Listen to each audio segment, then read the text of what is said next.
Comment ne pas être un fragile? C'est une question qu'on est tous en droit de se poser. Il n'y a rien de très positif dans la fragilité. Par exemple, si quelqu'un a les os fragiles, il risque de se blesser au moindre choc. Pareil, si tu fais tomber une assiette et qu'elle se brise en mille morceaux, tu devras en racheter une. Il n'y a rien de très sympa dans tout ça. Et si au lieu d'être fragile, on ne deviendrait pas antifragile? L'antifragilité, c'est la capacité d'un système, d'un objet ou d'une personne à se renforcer après une exposition à un événement imprévisible et bouleversant. En d'autres termes un peu plus compréhensibles, c'est le fait de se renforcer après un choc. Un des exemples les plus connus d'antifragilité, c'est le vaccin. Je rentre dans aucun débat d'actualité, rassure-toi, mais quand tu te vaccines, ton corps subit littéralement un choc. Tu t'injectes une petite dose d'une toxine et ensuite tu développes des anticorps. Ce procédé est aussi appelé l'hormèse. L'antifragilité, c'est un concept inventé par Nassim Taleb. Dans son livre Antifragile, il part de deux postulats. Le premier, c'est que le monde est soumis au désordre, à des événements que l'homme ne peut pas prévoir. En d'autres termes, le hasard. Le deuxième postulat, c'est que c'est seulement en étant antifragile que l'on peut faire face à cette imprévisibilité. Ce qui va m'intéresser ici, c'est une des idées de Taleb pour atteindre l'antifragilité. Il consacre un chapitre entier à la philosophie dite de la via negativa. C'est l'étude de la soustraction. C'est littéralement le fait de se concentrer sur ce qu'il faut s'abstenir de faire. Taleb l'écrit clairement dans son livre. Moins c'est mieux et c'est en général plus efficace. Le fait est que nous vivons dans un monde complexe et la fragilité se nourrit de la complexité. Plus les choses sont complexes, plus elles sont sujettes à l'effondrement à cause d'événements inattendus. Le remède à la complexité de ce monde et à notre volonté de toujours intervenir dans des choses qui nous dépassent, c'est donc d'étudier ce qu'on peut réduire au lieu de penser à toujours en faire plus. Le minimalisme est donc par nature antifragile. Laisse-moi t'expliquer tout ça en détail.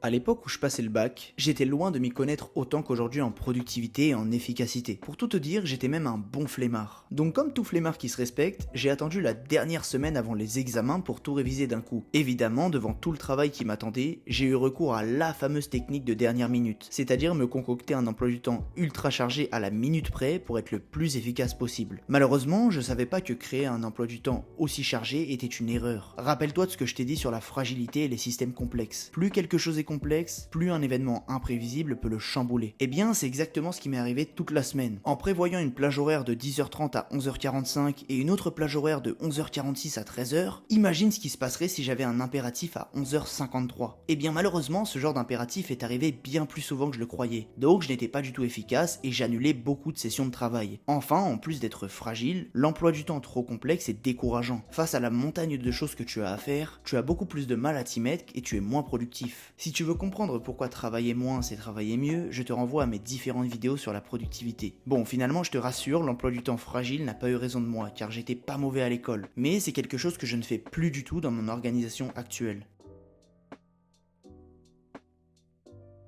Le minimalisme digital consiste à ne pas s'encombrer de technologie et à être intentionnel avec les sites, les applications et les outils que tu adoptes. Comme dans beaucoup de domaines, le minimaliste va tenter de faire moins mais mieux en termes de technologie. Ne pas être intentionnel avec la technologie peut provoquer une baisse de l'attention, de la concentration et de la productivité, des choses que tu as déjà sûrement expérimentées au quotidien. D'un point de vue antifragile, on a aussi intérêt à utiliser la technologie avec parcimonie, car en réalité, la multiplication des appareils et applications provoque une dépendance à des choses qui sont plutôt fragiles. Je m'explique. Ici, on a affaire à un autre concept présenté par Nassim Taleb, la théorie de l'effet Lindy. Selon cette théorie, plus une chose a traversé l'épreuve du temps, plus elle a des chances de durer encore longtemps. Si tu prends le four par exemple, son invention remonte à plus de 5000 ans. Il y a donc de grandes chances qu'on s'en serve encore longtemps. Par contre, j'éviterai de dire que TikTok sera encore utilisé d'ici 10 ans maximum. L'effet Lindy, ça doit te servir à donner plus d'importance aux choses qui ont fait leur temps. Et ici, je m'adresse particulièrement à ceux qui veulent créer du contenu, sur internet par exemple. Beaucoup de personnes lancent un business et veulent être présentes partout et surtout sur les derniers réseaux à la mode. Mais en plus d'être victime du syndrome de l'objet brillant, tu vas finir par faire reposer ton contenu sur quelque chose de fragile, car cette chose est nouvelle et n'a pas encore fait ses preuves.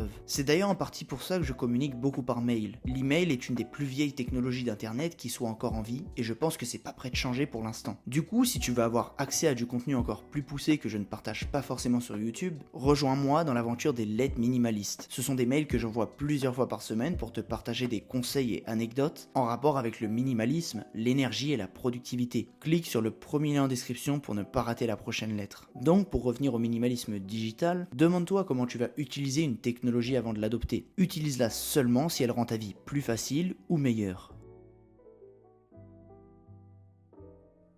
Nassim Taleb fait une remarque qui m'a pas mal marqué concernant la pensée via negativa. Il dit que les charlatans cherchent toujours à te donner des conseils positifs. Ils veulent toujours en rajouter des couches. Tu sais, ce sont ces mêmes personnes qui parlent toujours de nouvelles méthodes révolutionnaires qui vont changer ta vie. Mais en réalité, la plupart du temps, le vrai secret, si tant est qu'il y a un secret, il réside dans la soustraction, pas dans l'addition. Et cette affirmation est particulièrement vraie dans le cadre de la nutrition. La nutrition, c'est clairement un domaine qui devient de plus en plus flou chaque année, car tout le monde y voit ses intérêts. En permanence, on cherche à te vendre une pilule miracle ou on cherche à te vendre un régime à la mode. Je pense qu'on a vraiment perdu pas mal de bon sens quand j'entends des gens dire qu'ils veulent des aliments qui font perdre du poids. Évidemment, cette phrase ne veut rien dire. Aucun aliment ne fait perdre du poids en soi, c'est juste des mauvais aliments qui t'en font prendre. Bref, à cause de cette obsession pour la bonne santé, beaucoup de gens consomment des produits soi-disant magiques, mais bien souvent, ils ne sont déjà pas bons pour leur santé, et en plus, il s'agit juste de revenir aux bases de l'alimentation. Manger des produits de saison, des produits non transformés, et manger en majorité des légumes. Je sais, dit comme ça peut te paraître bête, on dirait que c'est ton père qui t'enseigne la vie, mais comme je te l'ai dit, je pense qu'on a perdu beaucoup de bon sens ces dernières années. Notre corps finit donc par se fragiliser à force de manger des choses mauvaises pour notre santé. Encore une fois, pense à l'effet Lindy. L'orange que tu achètes au marché, elle existe depuis des millénaires et on en mange encore. Par contre, je demande à voir si les pilules amincissantes seront encore là dans 50 ans. Il y aurait vraiment beaucoup à dire sur la nutrition et le minimalisme. Si une vidéo sur le sujet t'intéresse, dis-le moi en commentaire et je te la ferai volontiers. Mais ici encore, la soustraction ne peut te rendre que plus antifragile et en meilleure santé.